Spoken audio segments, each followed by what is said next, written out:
Welcome to the Art of Money podcast with Art McPherson. And thanks for checking out the Art of Money podcast. My name is Mark Owens alongside Art McPherson and Luke McCarty. All the information for the McPherson Financial Group, you can find it at theartofmoneyradio.com. All right, grab your phones right now. How many unread texts do you have on your phone as we speak? Well, since we're doing radio, my phone's not in here. Look at you, professional. So I probably have a couple, but I don't know. I can't answer that question at the moment because my phone's not here. Right. What about you? During the national championship game last weekend, after I fell asleep, I woke up to 31 unread, but I read them when I woke up. Yeah, that's what I was going to say. I mean, of course you're going to have unread text during the week, during the day when I'm working. I have my phone sits in my office, so I come back in like on my lunch break and I'll answer them and I'll look at, after work, I'll usually have like 30 or 40 unread texts, something like that, and I'll respond to them, but I don't leave them unread or unresponded to. Right, but you get to them at least. Yeah. Yeah, there was But I don't do it while I'm driving. You're so responsible today, Art McPherson. You keep your phone out of the studio. You don't text and drive.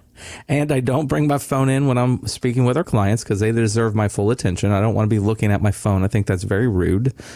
So when I get to my phone is when I'll respond to the voicemails or the text messages. The reason I ask is there was a new poll that found that half of U.S. adults have unread text, with the average at 47 messages that need a response. 47. Most of them are from friends and family. But that seems a little bit high. Like, I'm guilty about, if you see the little icon with like the 2 on top of it, I at least got to clear that out so the number isn't looking at me. Yeah, clear it out, and just so it's doesn't show unread, I may not read it. Yeah, I may not respond to it immediately, but at least like out of sight, out of mind. Or, my wife is notorious for her little mail icon, like 13,000 unread messages. That drives me up the wall. Like my OCD. You mean on email? On email. Yeah, not on text, but on email. Like that I understand. Yeah, there's a lot of junk on email. Yeah. So I guess when I was asking about the unread text, with retirement statements, and that's something that we put together when you sit down with the team at the McPherson Financial Group, is that almost like a big unread text? Like, how often should we be checking our portfolio or our statements?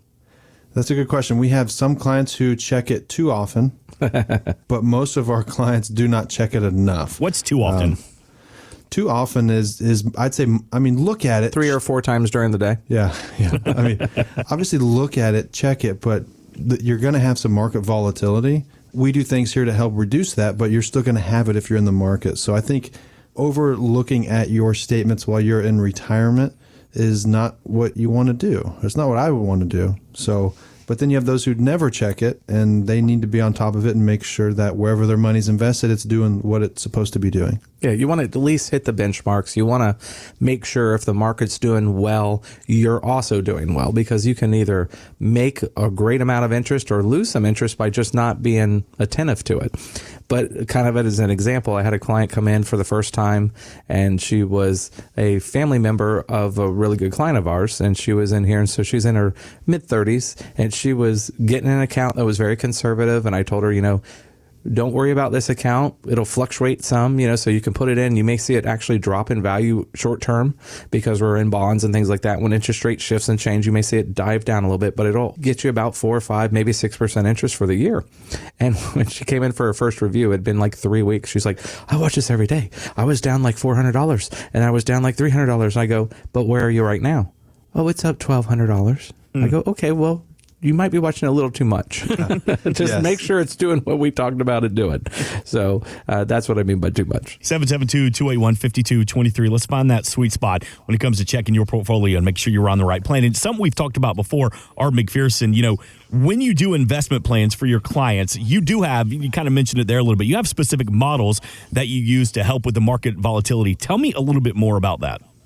Sure. So basically what we do, we're fiduciaries. So one of the things that we have in our platforms at McPherson Financial Group is models of different types of investments that we have different types of risk categories. And one of the things that we're always doing, and we just are sending out right now about as we speak, our annual update on our models and our performance. One of the things that Luke and I are always making sure our models are doing is keeping pace with their benchmark. So when we have a benchmark, we want to make sure we're holding to that benchmark or we're outperforming it. So usually if you look at an average mutual fund or ETF in our industry, about 80% of them underperform the benchmark. So one of our goals is to try to overperform and do better than our benchmarks, because if we're doing that, we're beating 80% of all the other investments that are out there on the table. So that's kind of one of our goals and focus. But a lot of times too, it's not just return. We're also trying to cut that volatility and risk down. So we're really playing both sides of that spectrum. So we run about a dozen models here in-house. Some of the really good ones from, last year from a performance standpoint, right? We have a really good covered call strategy where you own, blue chip, Dow companies, and, covered calls are written on top to increase your income. Now, it sounds complicated. Mm-hmm. It is behind the scenes, but for you, the client, think of you own the Dow, but you're getting, twice the dividend of the Dow. So that model did extremely well. Our equity income balanced model almost doubled the benchmark. I'd say that was our best performer from a risk-adjusted return. So it's something that's a 50-50 model, like 50 stock, 50% bonds, and it did over 13% last year. So, and what was our benchmark on that, Luke? The benchmark was right under 7%. Right, so 6.8, I believe. Mm-hmm. And then, some of our conservative accounts also did really well. The one that Art was mentioning for that client, a little bit ago, our conservative 30 account is, 30% equity, 70% bonds and bond alternatives. Looking back to 2007, this has never had a negative year if you held it for a year. Now, there were times during any given point of the year where it was negative, but last year it ended up pretty close to about 6%. So from a conservative standpoint that owns bonds, right, bonds were negative last year. We started getting out of bonds in December of 2020 because, interest rates had fallen off, right? The only place they're going is up. And so bonds were negative last year. We think bonds are going to be negative this year as interest rates rise. So we use a lot of alternatives in our models that kind of help us still keep the risk low, but also get a good return that you're not getting any more in bonds. And one of the things that we also do, if we are in bonds, you've got inflation protected securities we can buy. So they get that extra increase in yield from inflation. And when inflation right now is about 7%, we can make a good yield there. A lot of things too we'll do is buy some bonds that have a short duration. So we can get a high yield bond that only has 2 or 3 years left, hold it to maturity. So that way, even the fluctuating rates don't mess with the par value. We're getting the full yield and we're getting the full maturity. So there's tricks to do it, but we want to make sure that our models are doing what they're supposed to do and also overperforming the benchmarks. 772-281-5223. And when you talk about using these models, for your clients, is this something that you'll reach out to them and say, hey, we're thinking about doing this. We're thinking about looking at this bond. Or is this just, we're going to do this because we're working for you and we want to help build your portfolio?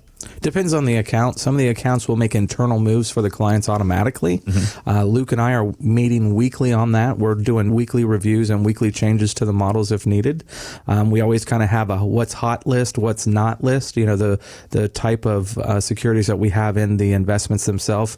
Are they underperforming, and should we reposition those out of the model? And the ones that are doing really well, should we add more to that, or that sector, or the type of things that are doing well? Are they reflective in what we're trying to do from a performance standpoint? So we're always looking at it on a weekly basis. So we're seeing what changes need to be made. And sometimes when you have volatile markets, that can make a big difference by being on top of things. Buy and hold for 6 months may work, but it could be painful when you have wide fluctuations of value. So we are trying to be very on top of what's happening in the industry to help minimize risk, minimize volatility, and get our maximum yield that we can for our clients. Yeah, and speaking to volatility, we actually reduced risk in our models before Thanksgiving. We did it again in December before Christmas, and now we're kind of seeing quite a bit of volatility in the markets. And so, by hedging, our models aren't moving to the downside as quickly as they would have if we didn't hedge. So we do those, when we see things in the market turning. If we make a big move in our models, it goes to our YouTube channel, McPherson Financial Group under YouTube. We always put out a quarterly report. Our annual one, is out there now. We're also rolling out some more tax efficient models this year as we see the potential of capital gains tax going up, as your tax rate going up. We have models that can actually capture some of the S&P 500 losses from a sector standpoint, to where if this sector's down, you can sell it, buy a similar sector, stay invested, right? Still get the S&P 500 like returns, but capture losses internally. So it's a really neat and new strategy that we have on board here that, we're using for some of our higher net worth clients with higher incomes. So taxes play a big key. It's not what you make, it's what you keep, right, Art? Isn't that your book? Right, Dad, right? The example you're giving with your dad retiring. Yeah, Right. exactly. Right. That's why, Dad, if you're listening, you need to move to Florida. Yeah, That's right. It's not what you save if you only keep 70% of it. That's right. And call your son. Right. Come on, Dad. Call your son. Come on. Come on, Dad.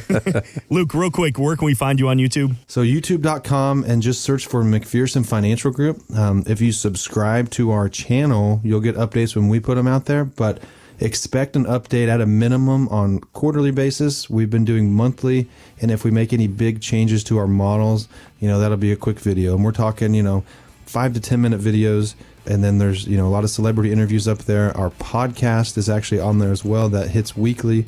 So a lot of good content there. More than just your quarterlies and your monthlies. You can get a weekly podcast from us there too. Just put a search on it, McPherson Financial Group on YouTube, and of course, always online at artofmoneyradio.com.